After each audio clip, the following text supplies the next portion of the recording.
नमस्कार, सभी पेंशन धारकों का स्वागत करते हैं एक बार फिर से हमारे इस YouTube चैनल पर। दोस्तों, इस वक्त की पेंशन धारकों के लिए पेंशन को लेकर, टीए को लेकर, मेडिकल को लेकर आप सभी के लिए बड़ी खबर आ रही है।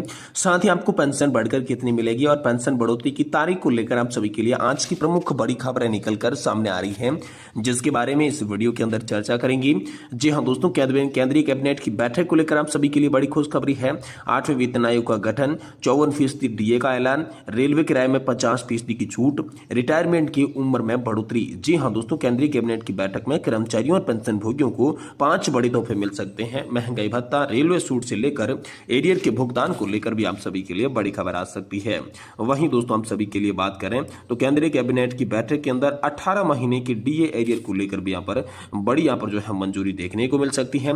साथ ही दोस्तों, सरकारी कर्मचारियों के लिए शानदार तोहफा, हर महीने 60% पेंशन को लेकर बड़ी खबर है। ब्रेकिंग न्यूज आप सभी के लिए निकल कर आ रही है। सरकारी पेंशनर्स को बड़ा तोहफा मिला है।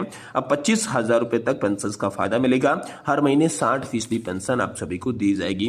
तो इसके बारे में भी आज के इस वीडियो के अंदर बात करेंगे।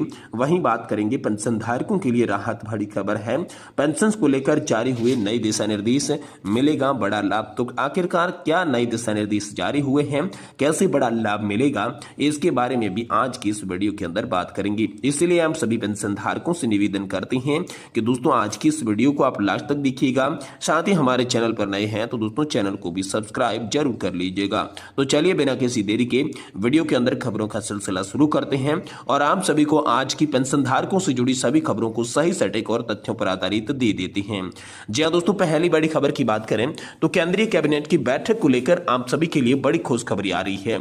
8वें वेतन आयोग का गठन, 54% डीए का ऐलान, रेलवे किराए में 50% तक की छूट, रिटायरमेंट की उम्र में बढ़ोतरी। जी हाँ दोस्तों, कैबिनेट बैठक से कर्मचारियों और पेंशन भोगियों को 5 बड़े तोहफे मिल सकते हैं। महंगाई भत्ता और रेलवे किराए से लेकर एरियर के भुगतान तक भी आप सभी के लिए बड़ी खबरें आ रही हैं। तो चलिए यहाँ पर संपूर्ण जानकारी विस्तार से जान लेती हैं।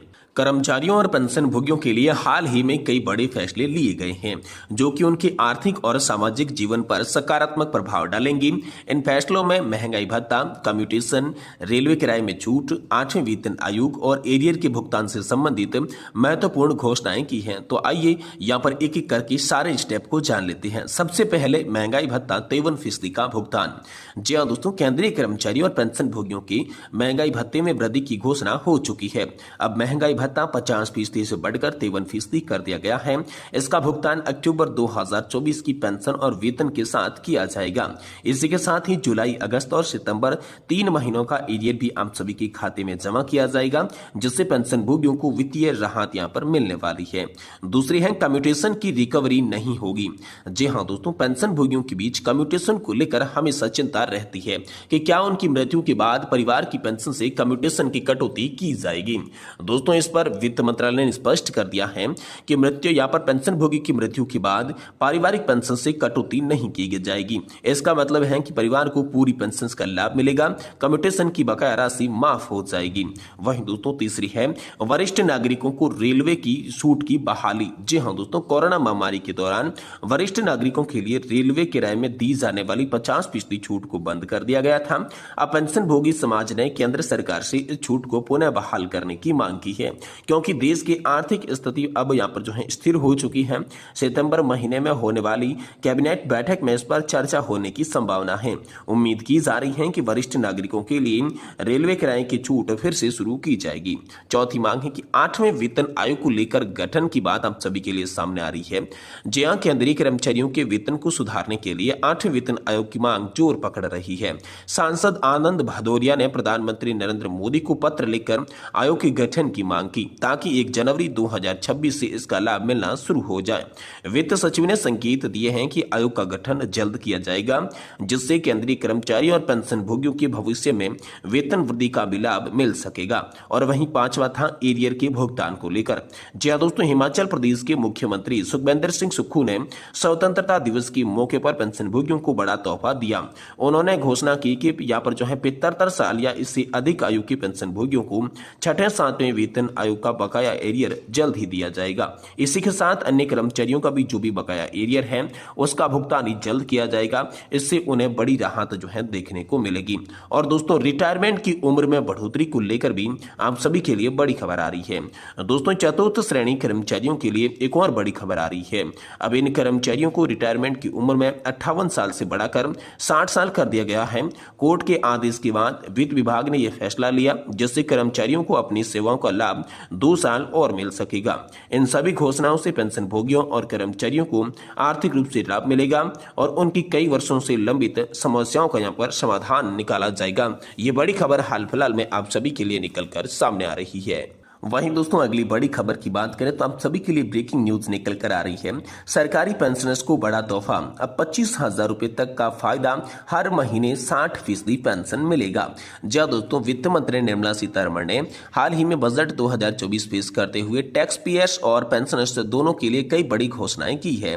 जहां एक तरफ टैक्स देने वाले नागरिकों को राहत दी गई है, वहीं दूसरी तरफ सरकारी पेंशन भोगियों के लिए भी बड़ी सौगात दी गई है। यह घोषणा उन लोगों के लिए है जिन्होंने फैमिली पेंशन लाभ मिलता है। कई पेंशन भोगियों को इस बार की यहाँ पर जानकारी नहीं होती है, जिससे उन्हें नुकसान हो जाता है। तो आइए इस खबर को विस्तार पूर्वक हम जान लेते हैं।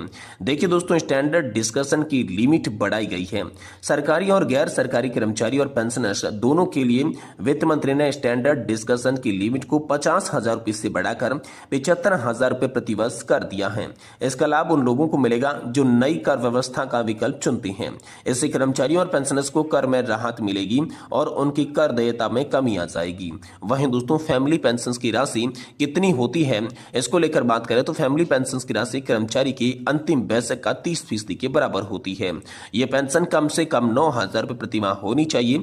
इसी के साथ महंगाई भत्ते का भुगतान किया जाता है।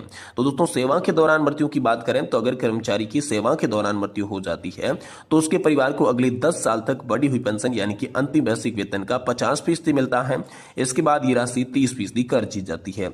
और रिटायरमेंट के बाद मृत्यु की बात करें तो यदि किसी पेंशन भोगी की मृत्यु 7 साल के अंदर हो जाती है तो उनके परिवार को वही पेंशन राशि मिलती है जो पेंशन भोगी को मिलती थी। 7 साल बाद मृत्यु होने से फैमिली पेंशन 30% के हिसाब से ही यहाँ पर उनको दी जाएगी। कुल मिलाकर दोस्तों इस बात की निष्कर्ष की बात करें तो वित्त मंत्री द्वारा की गई ये घोषणा फैमिली पेंशन पर निर्भर पेंशन भोगियों के लिए बड़ी राहत की खबर है। इससे उनके कर देयता में कमी मिलेगी और उनकी आर्थिक स्थिति में सुधार होगा। सभी पेंशन भोगियों की सलाह दी जाती है कि वे छूट का लाभ उठाने के लिए समय पर अपने आयकर रिटर्न्स दाखिल करें और सही जानकारी के साथ योजना बनाएं ताकि उन्हें कर की अधिकतम छूट मिल सके और उनके परिवार का भविष्य सुरक्षित रह सके। वहीं दोस्तों अगली बड़ी खबर की बात करें तो पेंशनधारकों के लिए राहत बड़ी खबर है। पेंशन को लेकर जारी किए गए हैं निर्देश, मिलेगा आप सभी को बड़ा लाभ। तो आखिरकार पेंशन को लेकर क्या निर्देश जारी हुए हैं और इससे क्या लाभ मिलेगा, चलिए आपको बताते हैं। केंद्रीय पेंशनर्स की यहाँ पर जो है राहत भरी खबर आ रही है। मोदी सरकार ने पेंशन को लेकर अहम फैसला लिया है। इससे अब पेंशन मिलने में देरी नहीं होगी। वित्त मंत्रालय के तहत आने वाली केंद्रीय अप्रत्यक्ष कर और सीमा शुल्क बोर्ड ने एक ऑफिस मेमोरेंडम यानी कि कार्यालय ज्ञापन जारी कर अधिकारियों को निर्देश दिया है कि सीसीएस रूल्स 2021 के तहत तय की गई समय सीमा का सख्ती से पालन किया जाना चाहिए। दरअसल केंद्र की मोदी सरकार ने पेंशनरों की पेंशन मामलों में देरी को गंभीरता से लिया। केंद्रीय अप्रत्यक्ष कर और सीमा शुल्क बोर्ड के ज्ञापन में कहा गया कि सीसीए नियम 2021 में निर्धारित टाइमलाइन का सख्ती से पालन किया जाना चाहिए। समय पर पेंशन का भुगतान सुनिश्चित करने के लिए निर्धारित समय सीमा का पालन करने की आवश्यकता को रेखांकित किया है। आगामी कुछ दिनों में रिटायरमेंट होने वाले कर्मचारियों को भी ससमय निपटान प्रक्रिया में शामिल होने की सलाह दी गई है। तो ये बड़ी खबर हाल फिलहाल में आप सभी के लिए आई है कि अब आपकी पेंशन मिलने में देरी नहीं होगी। इसके लिए केंद्र सरकार ने यहाँ पर जो अप्रत्यक्ष कर और सीमा शुल्क बोर्ड के ज्ञापन के अनुसार सीसीए के नियम 2021 के नियमों का पालन करने की बात कही है, जिससे पेंशन धारकों को अब समय पर पेंशन मुहैया करा दी जाएगी। ये बड़ा अपडेट हाल फिलहाल में आप सभी पेंशन धारकों के लिए निकल कर सामने आ चुका है।